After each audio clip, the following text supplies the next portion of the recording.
Ici, nous avons 3125 qui n'est pas un nombre premier. Nous avons aussi 25 qui n'est pas un nombre premier. Maintenant, la première des choses que nous allons faire, c'est de décomposer 3125 en produit de nombres premiers et aussi de décomposer 25 aussi en produit de nombres premiers. Donc maintenant, on va commencer par décomposer 3125. Maintenant, quel nombre premier on peut utiliser ici? 5. Maintenant, 3125 divisé par 5 égale à combien?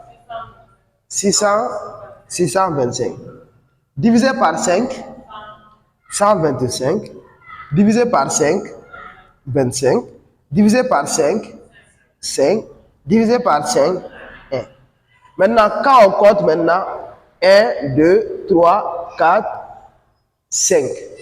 Cela veut dire quoi? Cela signifie que 3125 égale à 5 à la puissance 5. Donc cela veut dire que 3125 n'est rien d'autre que 5 à la puissance 5 à la puissance 5. Maintenant ici nous avons 25. Donc quand on décompose 25, on aura combien? 5 au carré. Puisqu'en commençant par ici, nous avons 25. Quand on divise 25 par 5, on obtient 5. 5 par 5, ça fait 1. Maintenant, quand on compte 1, 2, ça fait 5, 5 au carré. Ok? Donc, cela signifie que 25 est égal à 5 au carré. Ok? Donc, 25, ça veut dire en commençant par ici. En commençant par ici, 25 divisé par 5, ça fait 5. Divisé par 5 encore, ça fait 1. 1, 2. Donc, cela veut dire que 25 est égal à 5 25 est égal à 5 au carré. Ok? Donc, on peut dire que 25 est égal à 5 au carré. Maintenant, étant donné que maintenant on sait que 25 est égal à 5 au carré,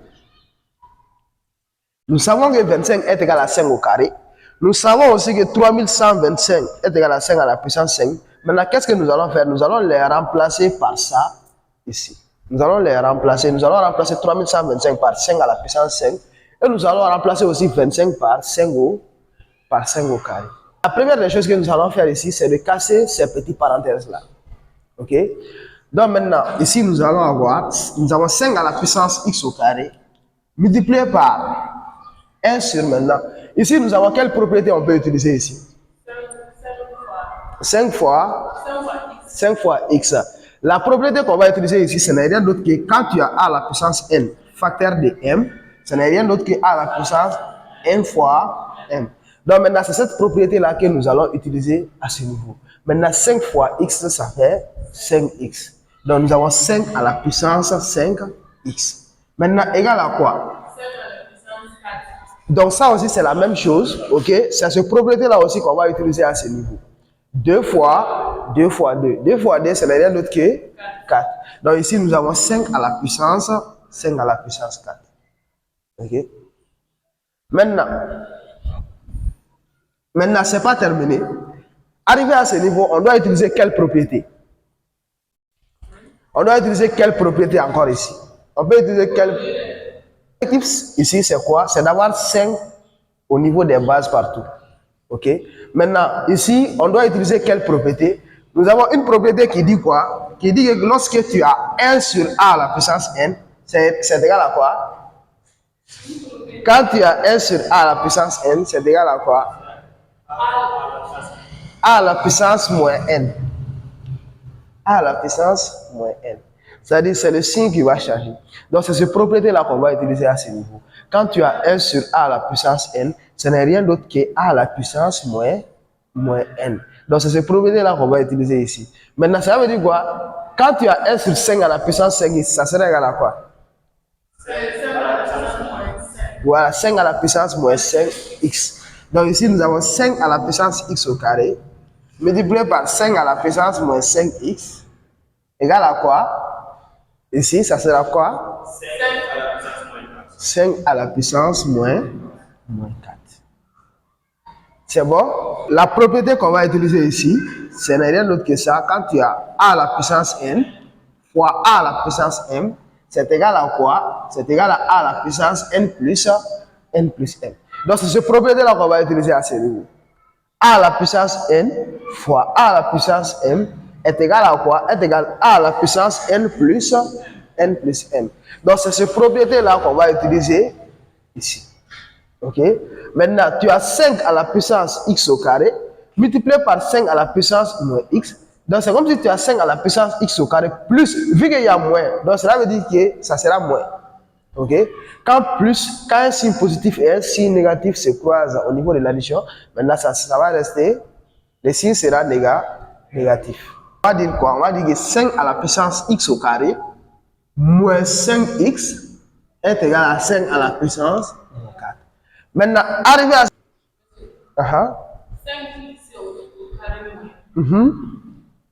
moins 5x.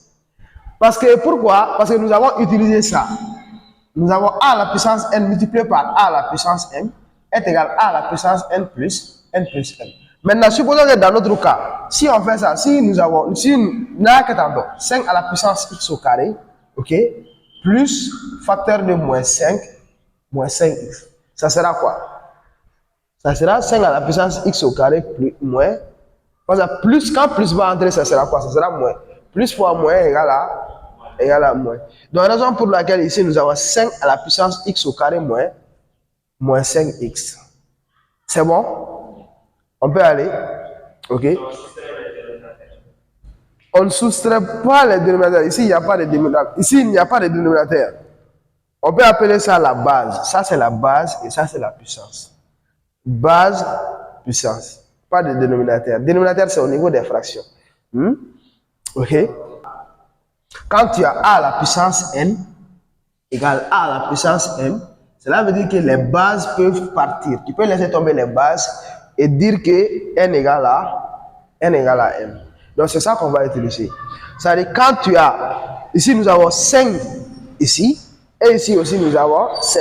Et nous avons l'égalité. Maintenant, cela veut dire que les puissances sont égaux. Cela veut dire que les puissances sont égaux. Ok? Cela veut dire quoi? X au carré moins 5x est égal à moins 4. Ok?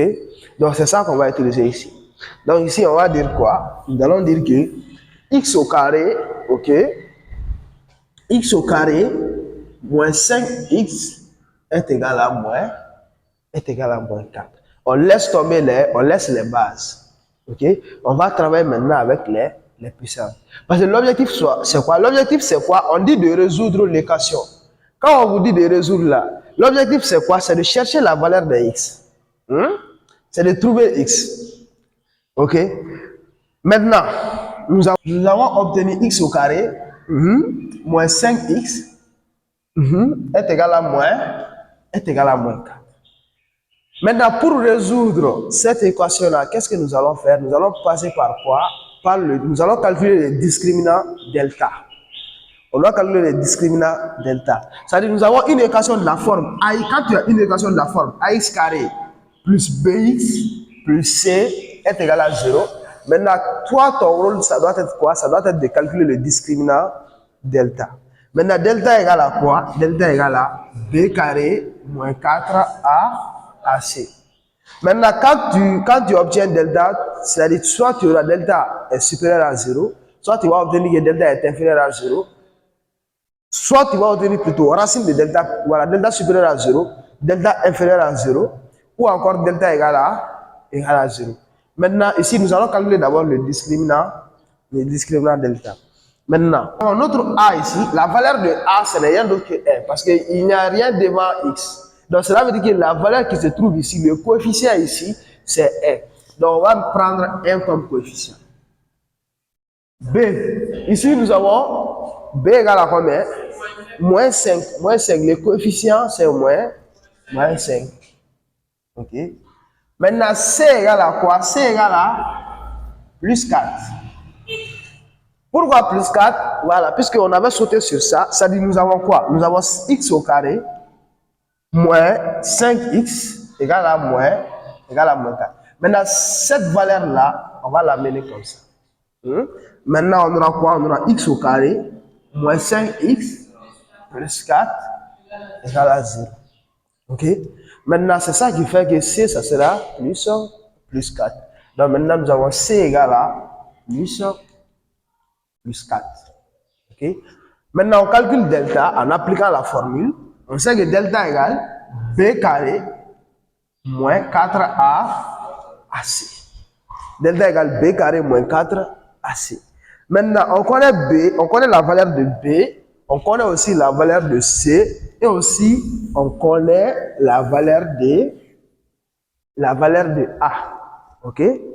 Maintenant, on va remplacer les éléments par leur valeur. Ici, on aura maintenant moins 5 au carré, moins 4, facteur de 1, facteur de 4. Ok? Maintenant, tu auras maintenant 25. Maintenant, 4 fois 4, 4 moins 4 fois 1, ça fait 4. Moins 4 fois 4, ça fait 16. Donc maintenant, moins 5. Tu as delta égale à 9. Maintenant, ici, on voit que delta est positif. La valeur de delta est positive. Ok?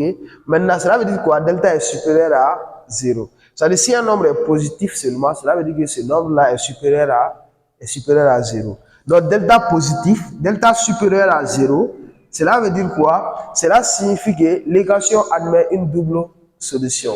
x1 et xd. Donc, avec x1 égale à quoi?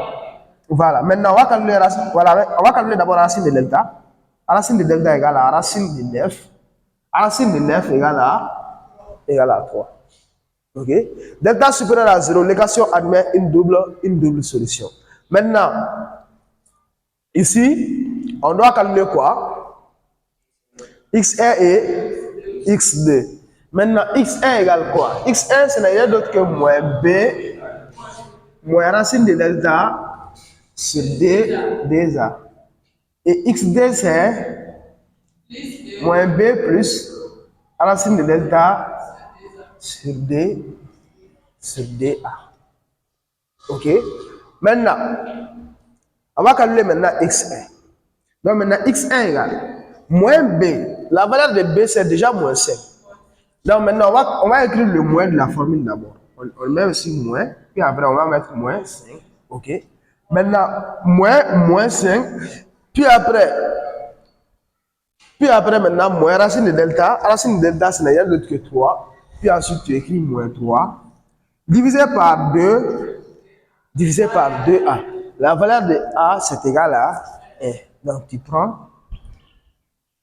Maintenant, tu as maintenant x1 égale. Maintenant, moins fois moins, c'est égal à plus. Donc, maintenant, tu as 5. 5 moins 3 divisé par 2. Maintenant, 5 moins 3 égale à combien? 2. Ok? Donc, tu as 2 divisé par 2 qui est égal à 1. Donc, cela veut dire que x1 égale à 1. Maintenant, et x2. On va calculer maintenant, après avoir calculé x1, donc on calcule x2. On sait que x2 égale moins b plus racine de delta divisé par 2a. Maintenant, nous allons avoir maintenant x2 égale quoi? X2 égale moins encore moins 5 plus racine de delta 3 divisé par 2 facteur de 1. Ok? Maintenant, ça sera 5 plus 3 égale à combien? 8. Ok? Pendant moins, ça fait plus. Ok? Maintenant, tu as maintenant 8 divisé par 2 qui est égal à 4. Donc, cela veut dire quoi? La solution de l'équation. Ok? Maintenant, ça commence de la plus petite au plus. Voilà. 1.